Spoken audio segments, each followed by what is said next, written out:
Hi everyone, welcome back to the channel. In today's video I'm going to show you a product which you can use to cover the gap between the top edge of your windscreen and the roof of your car. So here we have my Mitsubishi Magna. It has done a lot of motorway driving, and the plastic trim, which ordinarily would have clipped in here at various points along the top edge of the windscreen, basically deteriorated to the point where it looked so unsightly with all these chunks taken out of it from stone chips and whatnot.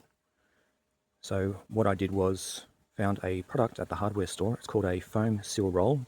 It's 40 millimeters wide with an adhesive backing, and basically I just stuck that down over the top of it and then underneath the trim pieces on either side of the windscreen. So I'll show you the product in a moment. I'm going to install some new foam seal roll now because I had to remove the old stuff to seal along the top of the windscreen, because when this windscreen was fitted around about 11 years ago, I think they missed a spot with the sealant, and there was a couple of drips into the cabin when it was raining heavily. So I've just sealed up the entire lot here, and I'll now install the new foam seal roll. So I'll just show the product now and then we'll get on to the installation. Okay, so here's the product. It's called Moroday Seal Foam. It was $11. It's got a 3 millimeter foam section here, adhesive backing. It's a 5 meter roll, so there's plenty there if you want to replace it every now and again, or you have multiple cars or other uses for it. So yeah. The benefit of this over the original trim piece that came on the Magna is that you can get a flush seal against the windscreen and the roof of the car, which you can't do necessarily with the original plastic trim, because depending on how well it actually clips in to the top edge of the windscreen will depend on kind of whether there's gaps and whatnot. So yeah, I actually prefer this, to be honest, even over the original trim piece, even if it wasn't damaged. I just think this gives you a better finish. I wouldn't recommend any narrower. I don't think this comes in any narrower versions. I believe there are wider versions, but obviously that's going to look a little bit odd. But this seems to be the perfect width anyway to get enough adhesion to the windscreen and the roof of the car, as well as covering the gap between the two. So what we'll do now is we'll just clean up the old residue left by the old roll, which I had to remove just to address that leak. Otherwise the foam was completely fine. So I'll just use this isopropyl alcohol to clean that up, and we'll apply this new roll and I'll show you how that's done.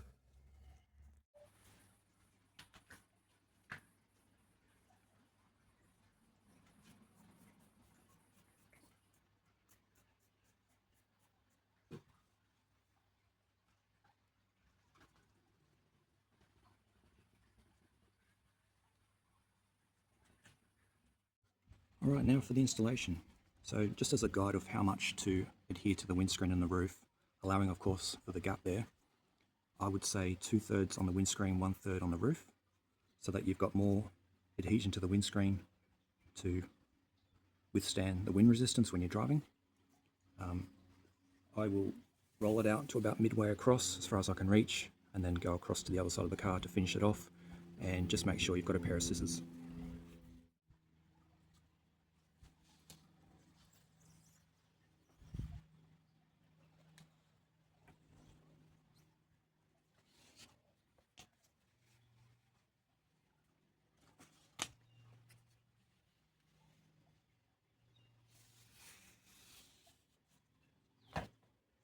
And you can make adjustments as you go, so you can pull it up. It's not that adhesive that you can't kind of rework it if you have to.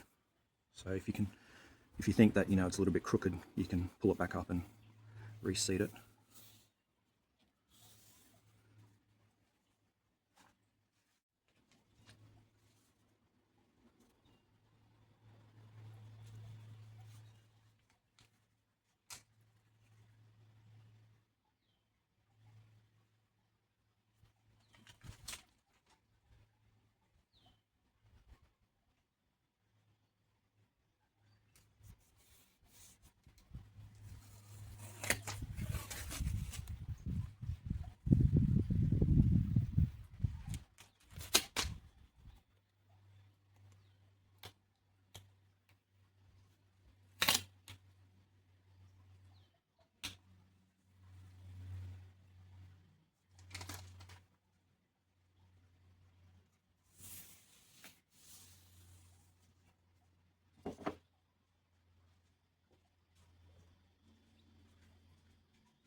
Okay, so there we go, finished product.